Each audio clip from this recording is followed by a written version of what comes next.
하나님의 말씀은 빌립보서 3장 1절부터 3절까지의 말씀입니다. 빌립보서 3장 1절부터 3절까지 석절의 말씀을 우리 한 목소리로 함께 읽겠습니다. 시작. 끝으로 나의 형제들아 주 안에서 기뻐하라. 너희에게 같은 말을 쓰는 것이 내게는 수고로움이 없고 너희에게는 안전하니라. 개들을 삼가고 행하가는 자들을 삼가고 몸을 상해하는 일을 삼가라.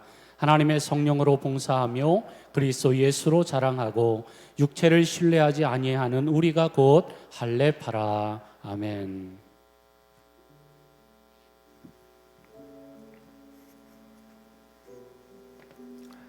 할렐루야. 오늘 주일 예배 오신 성도님들 축복합니다.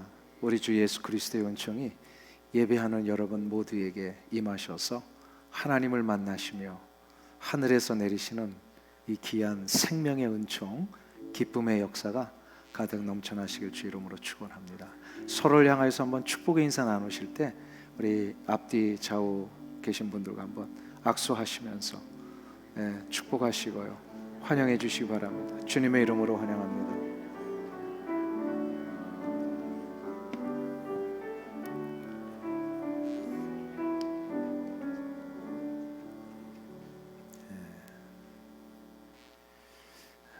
저는 여러분에게 오늘 설교를 하면서 한 가지 좀 질문을 초반에 이렇게 좀 드릴 때에 한번 생각하시고 그 질문에 대한 정리들을 하시는 방법으로 설교를 좀 같이 진행하면 좋겠습니다.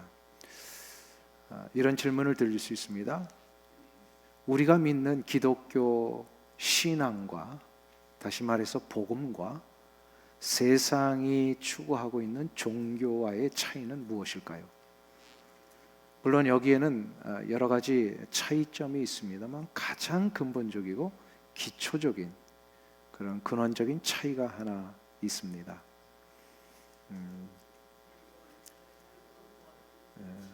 질문도 안 했는데 벌써 대답을 하시네. 예스 노로 한번 해보세요. 나쁜 사람을 좋은 사람으로 만드는 거, 이거 복음입니까? 아니면은 종교입니까? 예. 단순히 나쁜 사람을 좋은 사람 만드는 일은 복음이 아니어도 세상에서도 합니다. 그렇죠? 그러니까 종교라고 할 때는 많은 사람들이 이 어프로치만을 합니다. 나쁜 사람을 좋은 사람 만드는 거, 이게 종교입니다. 그렇다면 우리 기독교 신앙이 추구하고 있는 이 복음의 본질은 뭐냐? 그것은 바로 죽은 사람을 산 사람으로 만드는 겁니다. 아주 근본적인 차이가 있어요. 팀 켈러 목사님이라고 저 뉴욕의 리드머 처치를 설립하셔서 얼마 전에 돌아가신 목사님이 이런 이야기를 하십니다. 복음은 기쁜 소식의 선포이지 강요하는 것이 아닙니다 라는 말씀을 했습니다. 그러니까 우리가 믿는 이 기독교 공동체 안에서의 이 복음의 역사라고 하는 것은 한마디로 사람을 살려냄으로 인하여 산 사람들이 얻게 되는 감격과 환희가 있습니다. 그러니까 종교, 세상의 종교의 동기는 두려움과 불안에서부터 출발을 합니다. 그러나 복음은 감사와 기쁨으로부터 출발을 합니다. 예를 들어 이런 겁니다. 노래 경연대회 나가보신 적 다 있으시죠? 어린 시절에 한 번쯤 학예 발표를 나가더라도 선생님 앞에서 이제 노래를 한번 경연하잖아요. 그러다 보면은 예를 들어서 저도 어릴 경우에 보면은 요즘도 하는지 모르겠습니다. 누가 잘하나 같은 이런 그 어린이 경연대회 같은 게 있어요. 거기 보면 많은 어린이들이 이게 경합을 벌여서 결국은 1등을 이제 결정을 하잖아요.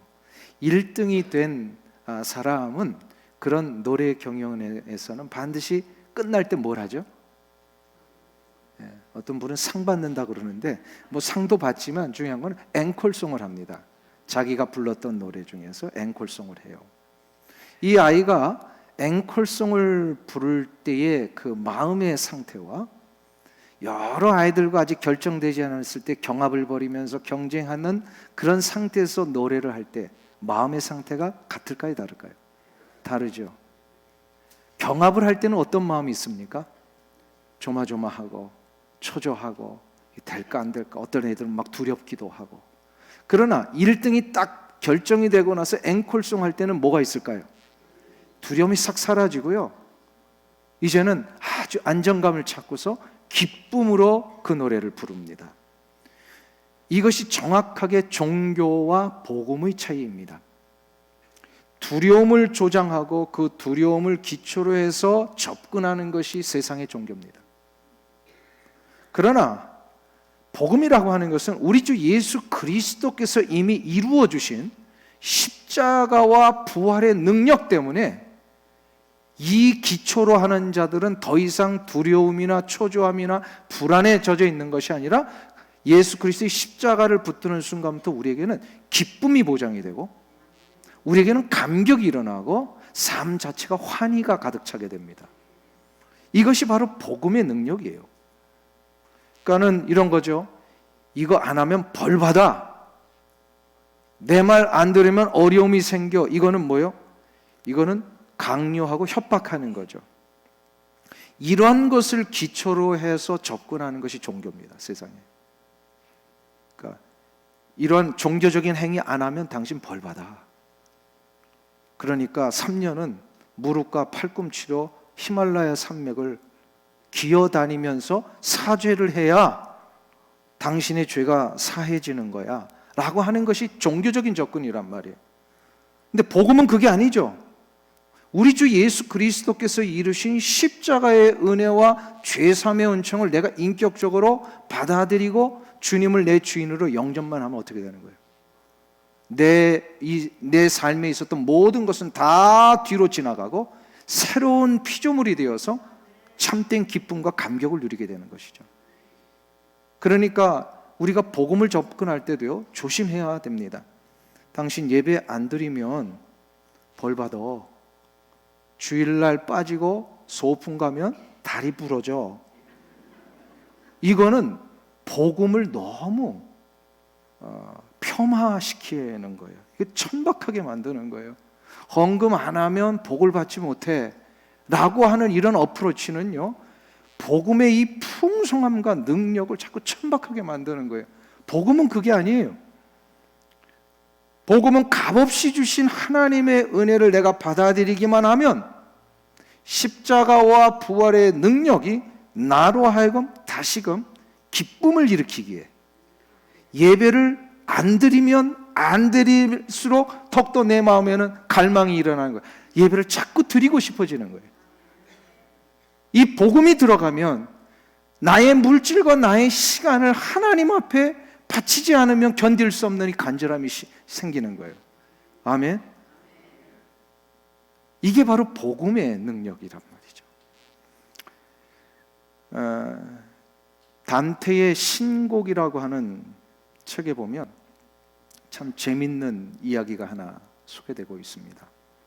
지옥을, 이 단테는 아마 문학가로서의 이 어떤 상상력을 발휘해서 지옥을 이렇게 세 단계로 구분을 했더라고요. 맨 위층 지옥, 그다음에 중간층 지옥, 맨 아래층 지옥, 이렇게 구별을 합니다. 그러니까 죄를 가장 가볍게 지은 사람은 상층 지옥, 왜냐하면 밑에서 뜨거운 불이 올라오니까 좀 덜 뜨거우라고. 그리고 중간층 지옥은 약간 이제 조금 더 죄 지은 사람, 아주 죄를 많이 지은 사람은 하층 지옥에서 이제 가장 뜨거움을, 이제 고통을 받는, 이런 아주 문학가적인 상상력을 발휘해서 이제 그 표현을 했어요. 성경에 나오는 얘기 아니니까, 이 단테 신곡에 나오는 얘기예요. 근데 이분이 이런 얘기를 소개합니다. 어떤 사람이 지옥에 가서 맨 밑에 층에 있는 사람들이 너무 많은 걸 보고 이렇게 물었습니다. 도대체 무슨 죄를 짓고 왔기에 여기 있는가? 이렇게 물었더니 그 지옥을 안내하는 사람이 이렇게 대답을 합니다. 다른 죄가 아니라 사람들이 세상에서 살 때에 하나님을 믿는다 말은 하면서도 기쁘게 살지 못하고 늘 우울하게 한숨만 쉬며 산 죄 때문에 여기에 온 것이다. 이렇게 이야기를 합니다. 제가 그 단테 이야기를 굉장히 충격을 받았어요. 충격적이에요. 그러니까 이거는 뭐 성경적인 이야기가 아니지만 이 단테 자기 자신의 어떤 그 지옥에 대한 나름대로의 작가적인 해석을 한 거예요. 이렇게까지 단테가 표현한 이유가 뭘까요? 복음을 만일에 받아들였다면, 진짜 하나님을 믿고 예수 그리스도를 믿는 신앙생활을 했다면 분명히 뭘 누렸을 텐데, 기쁨을 누렸을 텐데, 그가 말로는 하나님을 믿는다 하면서도 기쁨을 누리지 못했다라고 하는 것은 정확하게 무슨 뜻이라는 거예요? 하나님을 믿지 않았다는 거예요. 예수 그리스도의 십자가와 부활을 받아들이지 않았기 때문에 일어난 일일 수 있다는 거죠. 그래서 복음을 받아들이지 못한 것이 실은 가장 큰 죄가 됩니다.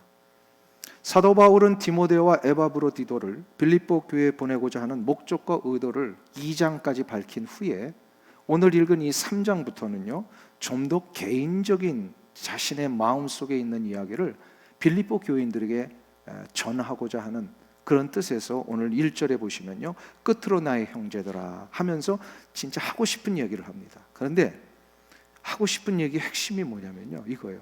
끝으로 나의 형제들아 주 안에서 기뻐하라. 실은 사도 바울의 마음속에 빌립보 교회 성도들이 이것만큼은 가장 기본적으로, 가장 우선적으로 붙들며 살기를 원했습니다. 그게 바로 뭐냐면 주 안에서 기뻐하십시오. 주 안에서 기뻐하라라고 하는 이 아주 작은 문단, 이 표현은 사도 바울이 신약 성경의 반 이상을 쓰면서 늘 잊지 않고 가슴에 새겼던 자기 자신의 신앙과 신학과 모든 교리에 흐르는 아주 중요한 주제였습니다. 주 안에서 기뻐하라. 여기서 주 안에서 기뻐하라라고 하는 아주 작은 문장이지만, 여기서 우리가 옛날 초등학교 시절에 배웠던 국어 시간을 좀 떠올리면서 이 문단의 분석을 좀 해봤으면 좋겠습니다. 여기서 명령어는 뭐죠? 주 안에서 기뻐하라. 그러면 조건절이나 어떤 뭐라 그럴까요? 상황을 언급하는 것은 뭐죠? 주 안에서. 그렇죠. 헬라어 원문도 그렇게 되어 있습니다. 주 안에서가 어떤 조건이요, 환경적인 여건 속에 있는 것이라면, 명령어는 기뻐하라가 명령어로 나오고 있습니다. 그러나 사도 바울의 이 빌립보서를 비롯한 수도 없는 그의 서신서 속에 흐르는, 면면이 흐르는 그의 그 중심 주제가 기뻐하라라고 하는 것이라 그랬죠. 거기에 의거해서 사도 바울의 의도를 가지고 이 문장을 다시 보면 명령어가 기뻐하라가 아니고요, 주 안에서가 명령어입니다. 그리고 기뻐하라는 결과적인 열매입니다. 이런 뜻입니다. 그러니까 형제들이여, 빌립보 교회 성도들이여, 주 안에 있으십시오. 그렇다면 기뻐할 것입니다. 이게 사도 바울의 진짜 의도예요. 주 안에 있으면 이거는 자동으로 기뻐하게 돼 있더라는 거예요. 아멘이죠. 그러면 예수 안에 있는다라고 하는 것은, 주 안에 있는다는 건 무슨 뜻입니까? 어떤 상태를 얘기를 할까요? 이것을 주님은 요한복음 15장에서 이렇게 말씀을 하십니다. 요한복음 15장 1절을 우리 다 같이 한 목소리로 읽겠습니다. 나는 참 포도나무요 내 아버지는 농부라. 그 다음에 5절을 다시 읽습니다. 시작. 나는 포도나무요 너희는 가지라. 그가 내 안에 내가 그 안에 거하면 사람이 열매를 많이 맺나니 나를 떠나서는 너희가 아무것도 할 수 없음이라. 자, 주님이 아주 중요한 말씀을 하셨어요. 주님은 참 포도나무이시고요, 우리는 가지다. 그러니까 주님과 내가 하나가 되어서 연합하고 있는 것, 내가 주님 안에 거하고 주님이 내 안에 거하는 것은 뭐라고요? 내가 딱 가지가 나무에 붙어 있는 것이다. 자, 그러면 제가 여러분에게 또다시 질문합니다. 여러분은 주 안에 계십니까? 여러분 안에 주님이 임재하고 계십니까? 이것은 의심의 여지가 없지요. 저도 예수 안에 있고 또 여러분도 분명히 예수 안에 있습니다. 근데 이거를 예수 안에 내가 있고 내 안에 예수님이 있다라고 하는 이 사실을 구체적으로 이게 뭔지를 설명해 보라 라고 할 때는 이게 참 설명이 쉽지가 않습니다. 이것을 논리적으로 물리적으로 설명하는 게 참 어려워요. 왜 그럴까요? 이것은 영적인 연합이기 때문에 그렇습니다.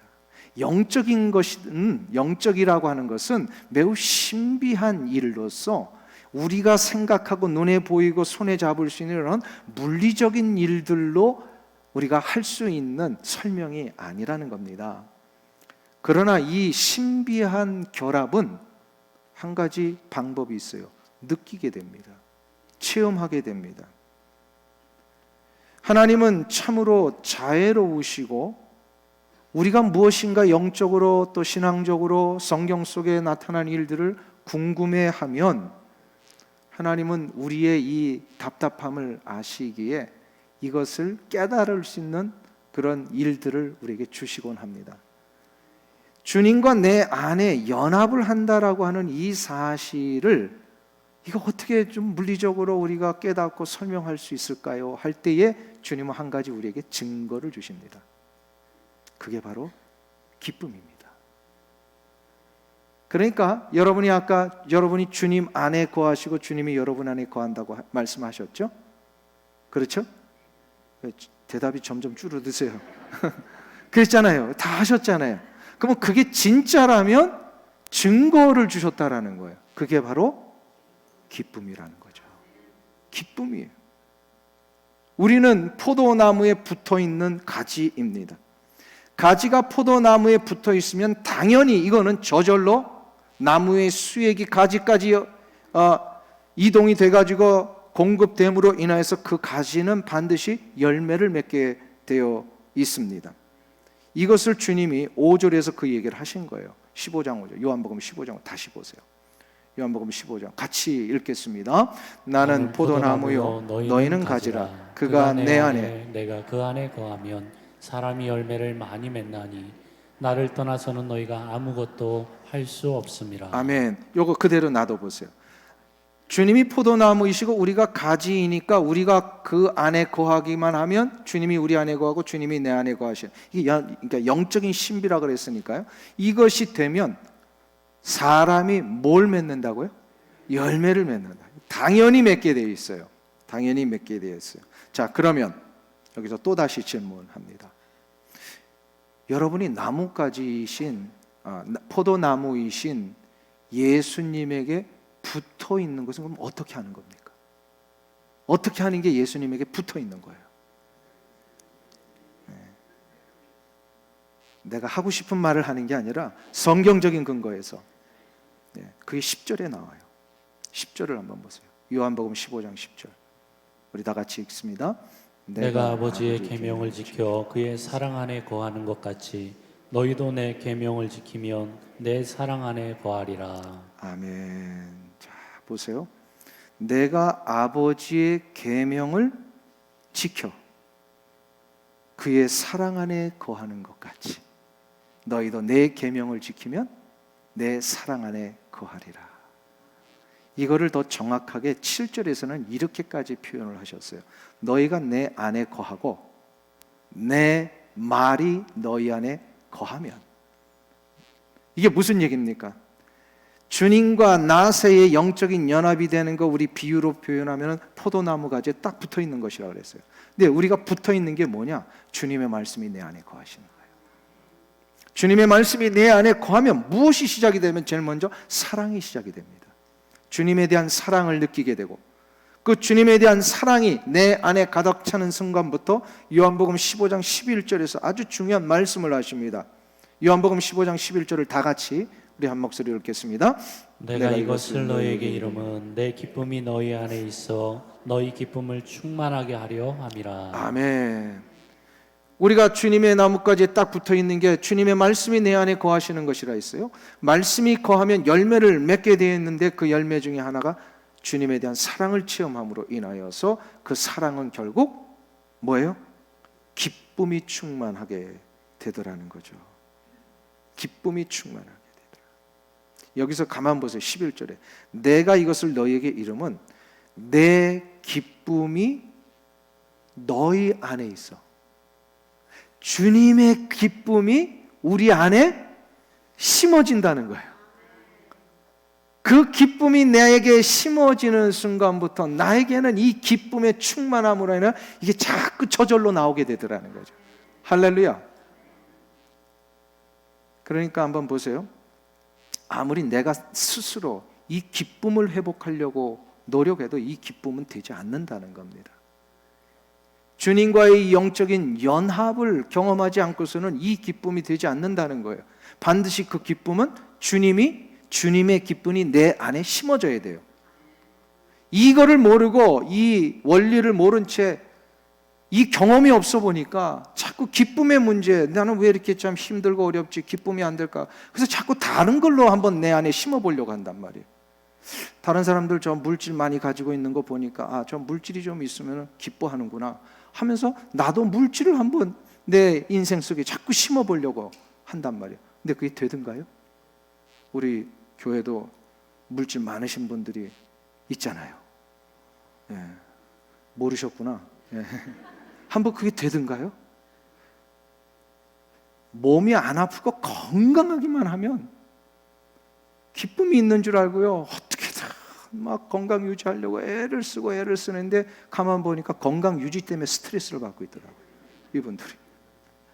그게 아니에요. 보니까 기쁨이라고 하는 것은 내가 엄한 거 막 내 안에 갖다 심어 놓는다고 기쁨이 일어나는 게 아니더라는 거예요. 기쁨의 가장 중요한 출발은 우리 주 예수 그리스도께서 내 안에 심어주셔야 된다는 거예요. 그 심어주시는 기쁨의 원리를 우리가 무엇으로 받냐면 말씀으로 받는 겁니다. 이게 주님이 내 안에 거하시는 거예요. 그러니까 기쁨이라고 하는 것은 강요가 아니고 억지로 뭔가 이루어지는 것이 아니라 이것은 주님의 말씀이 내 안에 거하심으로 인하여 결과적으로 주어지는 사랑의 선물입니다. 주 안에 있으면 다 이것이 기뻐지게 되어 있어요. 주 안에 있는 방법이 뭐라고요? 주님의 말씀이 내 안에 거하는 것입니다. 젊은 남녀가 나중에 보면 아주 깊은 사랑의 이제 관계로 들어갈 때에 그 과정들을 한번 가만히 생각을 해보세요. 두 젊은 남녀가 처음부터 그 사랑에 빠지는 거 아니죠. 첫눈에 반한 사랑은 금방 꺼지잖아요. 그러니까 오래 지속되는 사랑을 한번 보세요. 그러면 어떻게 하면 처음에는 그냥 가벼운 만남이 이루어지다가 두 번째는요, 점점 대화를 해보다가 그 대화 속에 서로의 마음을 알게 되고 그러면서 이 대화가 결국은 서로의 마음 속에 사랑을 심어주고요. 이 사랑이 심어주니까 어떻게 돼요? 뭘 하든지 간에 상대방이 하는 말을요, 이렇게 탁 하잖아요. 그러면 척하고 알아듣게 되더라고요. 예. 두 남녀가 이제 사랑이 깊어지는 관계 속에 갈 때 어느 스산한 가을 바람도 좀 많이 불 때에 갑자기 둘이 길가를 걷는데 여자가 아유 추워요 이 한마디를 자기 속으로 그냥 뱉은 거예요. 탁 뱉으니까 남자는 척하고 알아듣는 거예요. 뭘 하는 거예요? 그 다음에 해보셨군요. 자기 웃옷을 벗어서 추워하는 여인의 어깨 위에 이걸 얹어주는 거예요. 탁 얘기를 하니까 척하고 알아듣는 거예요. 그러면 옷을 받아든 여인은 어떻게 되죠? 기쁘죠. 나를 이렇게 위하고 보호해주고 사랑을 이렇게 전하는구나. 그러면 벗어준 남자는 어떻게 돼요? 막 추워 떨어요. 그런데 아유 괜히 벗어져가지고 이렇게 떨고 있구나, 그런 남자 하나도 없어요. 벗어주면서 자기는 떨고 감기에 걸릴 한이 있도록 그게 기쁜 거예요. 이게 사랑의 관계에서 나타나는 전형적인 모습입니다. 주님과 우리와의 사이에 우리가 너무 힘이 들고 어려울 때 주님은 당신의 모든 것을 우리에게 벗어주셨어요. 그래서 주님이 벗어주신 그 놀라운 은혜의 옷을 걸치는 순간부터 우리는 주님의 사랑을 느끼게 되고 기쁨을 얻게 되죠. 주님은 모든 것을 다 벗어주셨는데도 불구하고 그래서 주님은 추워 떠시는 정도가 아니라 죽으시기까지 하셨는데 주님은 기뻐하셨습니다. 이게 십자가의 능력이에요. 이게 복음의 역사예요. 이 관계에 한번 들어가는 순간부터 주님도 기뻐하시지만 우리도 이 기쁨의 능력을 얻게 됩니다. 이것이 되면요, 우리는 탁 얘기를 하잖아요. 그러면 주님이 우리에게 탁 얘기를 하시잖아요. 그러면 주님은 우리에게 척 하고 말씀을 하시고요. 그리고 우리가 주님이 뭔가 얘기를 하시면 우리는 척 알아듣게 돼 있어요. 알아듣게 있어요. 이게 말씀으로 인하여 일어나는 놀라운 생명의 축복입니다. 이게 되면 대화가 깊어져요. 대화가 깊어져요. 주님과의 대화가. 주님과의 대화를 해보고 계십니까? 이 대화가 시작이 되면요, 아침에 침상에서 일어날 때부터요, 헐떡 일어나면서 주님, 지난밤도 지켜주셔서 고마워요. 오늘 하루 주님과 동행하는 삶을 살게 해주세요. 일터에 나가서 누군가를 만날 때도 주님, 저분이 이제 나하고 어떤 일을 해결해야 되는데 주님의 마음으로 저 사람 대할 수 있게 해주세요. 이것이 된단 말이에요. 대화가 돼요. 주님과의 대화. 사랑하는 성도님 여러분, 주님과 대화를 하고 계십니까? 이게 바로 내가 주님 안에 거하고 주님이 내 안에 거하신다는 증거입니다. 내가 주님 안에 있는 것이 진짜라면 기쁨이 일어나게 되어 있습니다. 저는 목사의 아들로 태어났어요. 정말로 태어날 때부터 교회의 바운더리에서 살았기 때문에 모든 것이 그냥 다 이 교회 생활이고 또 이 신앙적인 그런 활동이었어요.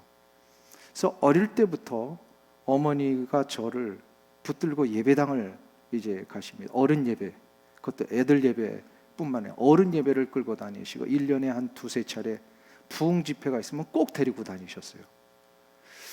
근데 한번 생각해 보세요. 한 5살, 6살쯤 된 내가 그 어른들 부흥 집회 하는데 한 2시간, 그때는 3시간씩 막 했어요. 앉아 있는데 쉬웠겠어요? 어려웠겠어요? 뭔 얘기 하는지도 모르고 앉아 있었던 거예요. 참 어렵더라고요. 막 한 30분 지나면 제 어린 나이에 막 꿈틀대고 제가 그런 것 같아요. 하나님 손을 꽉 잡고 놓질 않으시. 앉아 있어. 그렇게 하셨어요. 근데 저는 그게 신앙생활인 줄 알았어요. 초등학교 생활, 중고등학교 생활도 목사의 아들이니까 꾸역꾸역 예배 자리에 앉아 있었어요. 그런데 그게 신앙생활이라고 생각을 했어요. 근데 나중에 보니까 그게 신앙생활이 아니었더라고요. 이건 억지로 강요에 의하여서, 누가 강요한 게 아니라 제 스스로가 목사의 아들이니까 이건 억지로 해야 된다, 이런 마음이 있었더라는 거죠. 거기에는 기쁨이 없었어요. 자유함이 없었어요. 그런데 고등학교를 졸업하고 제가 정말로 인격적으로 주님을 만나는 그런 시점이 있었습니다. 그때에 더 정확하게는 군대에서 이 철책선에서 이제 죽음의 위협을 느끼는 그런 상황 속에 주님을 인격적으로 만나요. 그때 이후부터 달라진 게 있는데 뭐냐면, 신앙생활이라고 하는 것이 그냥 억지로 강요해서 꾸역꾸역 자리에 앉아 있고 뭐 봉사활동, 교회의 모든 사역들 억지로 뭐 다 한다고, 그게 신앙생활이 아니라 주님과의 인격적인 만남을 통해서 내게 주시는 이 기쁨과 환희를 누리며 사는 것, 이게 진짜 신앙생활이구나. 이걸 하니까 예배의 자리가 꾸역꾸역 나온 게 아니라 막 가고 싶어지고, 이 환희와 기쁨이 시작이 되니까 정말로 내가 알아서 찾아서 막 섬기고 싶어지고 이렇게 되더라고요. 그리고 달라진 게 있어요. 그게 뭐냐면 주님과의 대화가 시작이 되더라고요. 주님과의 대화. 내가 주 안에 있는 것이 진짜라는 것을 알게 되니까 이 주님과의 대화를 통하여 기뻐지는 거예요. 자꾸 대화를 하고 싶어지고. 주님은 내 인생의 가장 완벽한 조언자이시기에 주님과 대화를 하면 주님이 주시는 그 깨달음을 통하여 그대로 결정하며 나가니까 일이 풀려지고. 제가 이제 고든 커넬 신학교에 처음 유학 와가지고 미국에서 선교학 공부를 할 때 일입니다. 저는 이제 한국에서 목회학 과정을 밟았기에 미국에 와서는 이제 그런 과정을 밟을 필요가 없는데 미국 신학교에 처음 학생들이 공부를 하려면 목회학 과정부터 공부를 시킵니다. 근데 이제 3년 동안 목회학 과정에 들어온 학생들을 소수기 때문에 교수님들이 한 4-5명씩 담당자가 이렇게 할당이 돼요.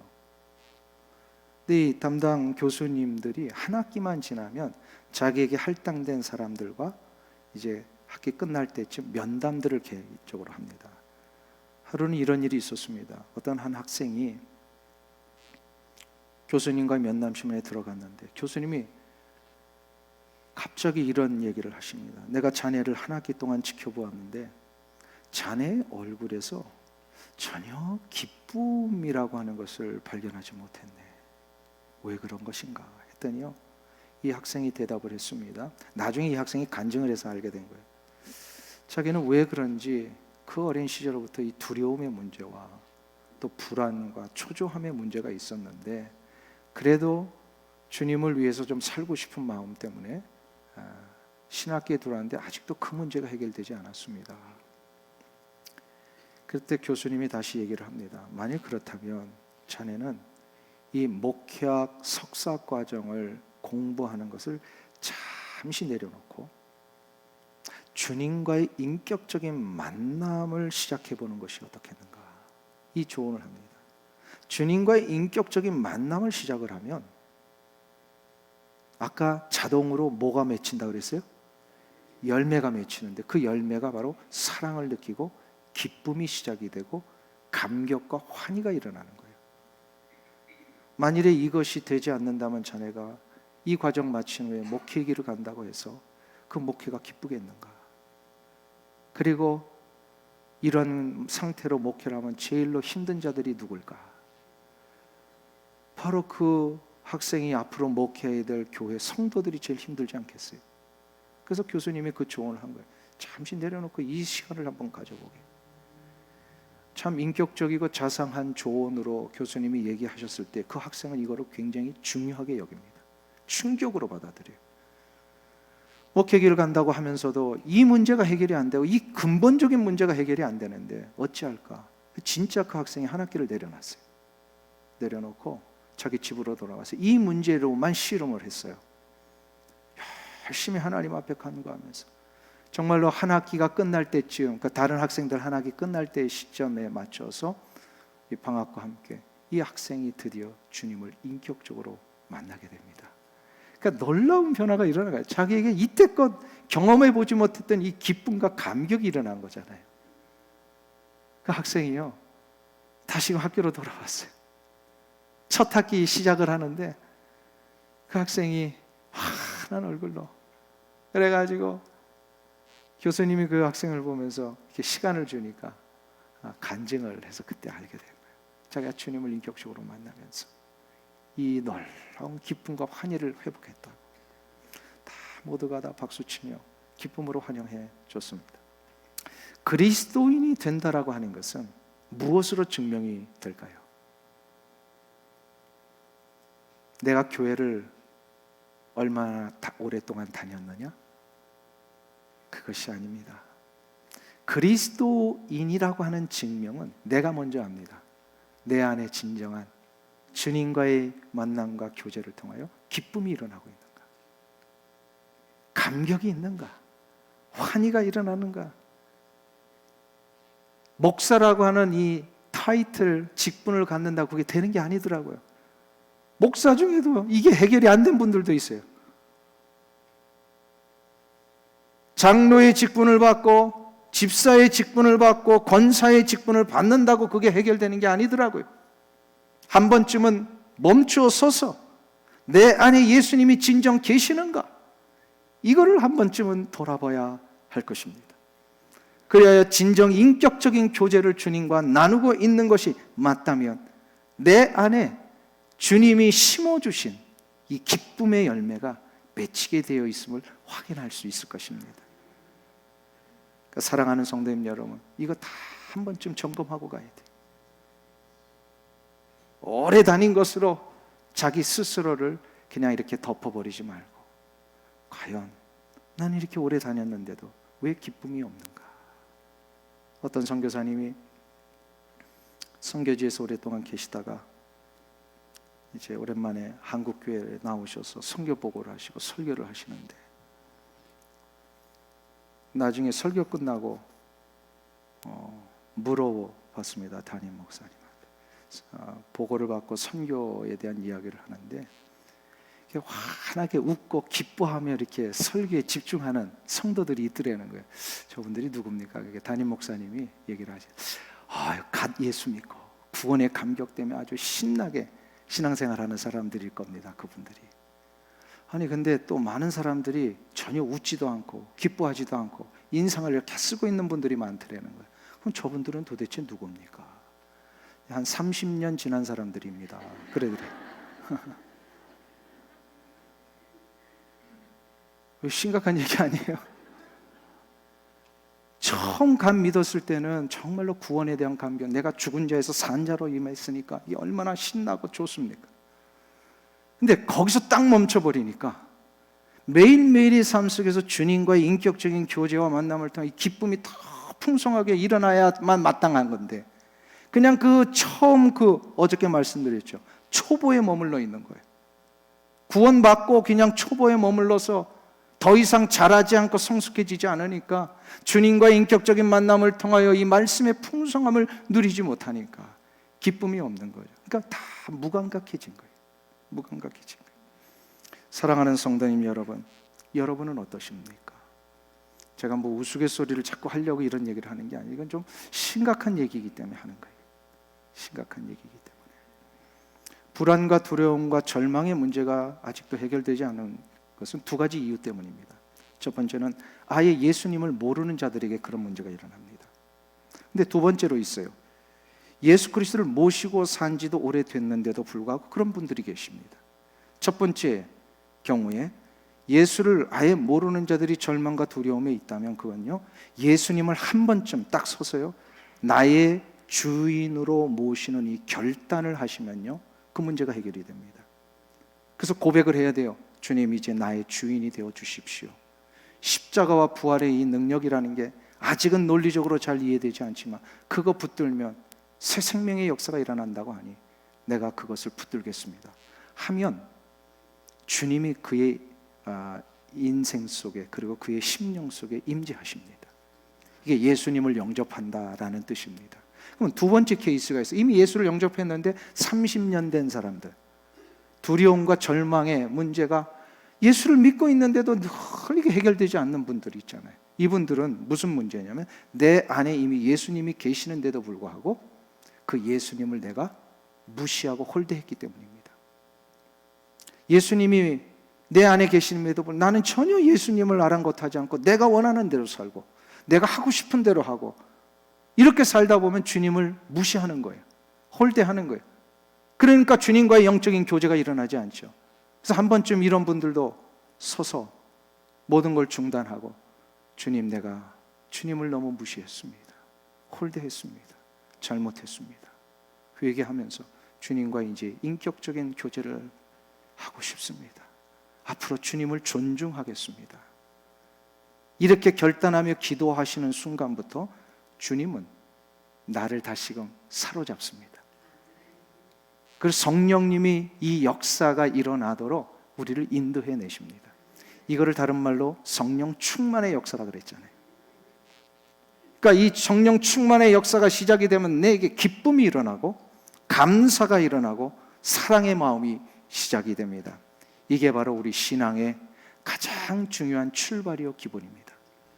사랑하는 성도님 여러분, 이 자리에 앉아 계신 분들 가운데 주님과의 인격적인 교제가 시작이 되지 않으셨다면 제가 그 자리로 간절히 나아가실 것을 부탁을 드립니다. 주님과의 교제와 대화를 시작하십시오. 기쁨이 시작이 될 겁니다. 그리고 이 기쁨의 능력과 혜택을 모르는 자들에게 한 번쯤 소개해 주세요. 그들도 다시금 회복의 자리로 돌아오게 될 것입니다. 이것을 위해서 초대교회에 이 문제를 놓고 한평생 바쳤던 권서인이라고 하는 귀한 직분자들의 이야기를 영상에 좀 담았는데 한번 우리 잠깐 보시겠습니다.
권서인이라고 하는 것은 예수 그리스도의 복음을 전하기 위하여서 스스로 한평생 이 성경을 들고서 믿지 않는 자들을 찾아다녔던 초대교회의 우리 한국 이조 마렵에 있었던 아주 독특한 선교의 방법이었습니다.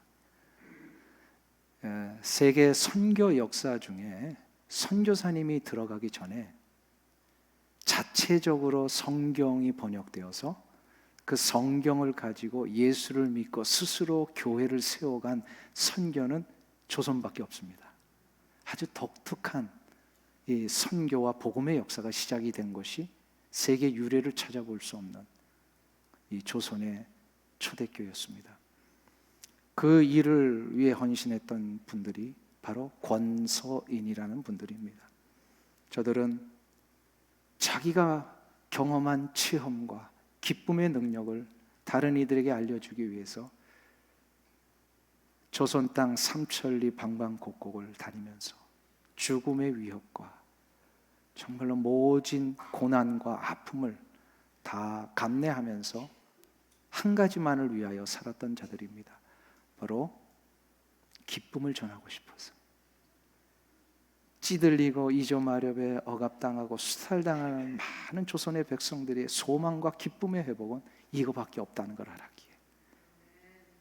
사랑하는 우리 오렌지 카운티 한인교회 성도님 여러분, 이민자로 살아가면서 우리 주변에 시간이 지나도 아직 두려움과 초조함과 절망 속에 헤매고 있는 많은 분들이 있다면 한번 여러분이 권서인이 되지 않으시겠습니까?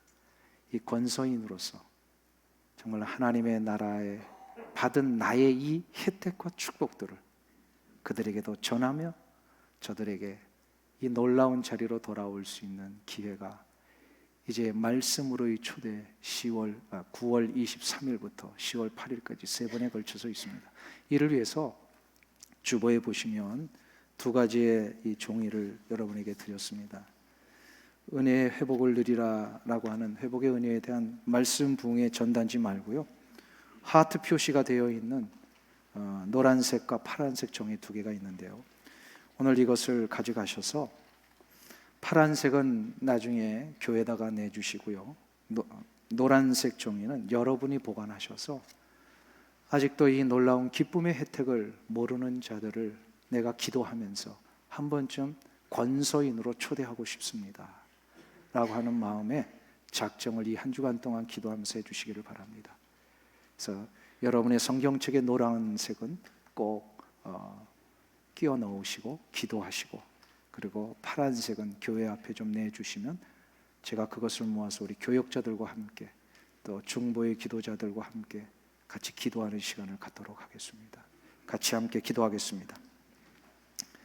하나님 아버지, 내가 가진 이 기쁨의 능력을 다른 이에게도 전하고 그 혜택을 누릴 수 있는 기회를 마련하고자 합니다.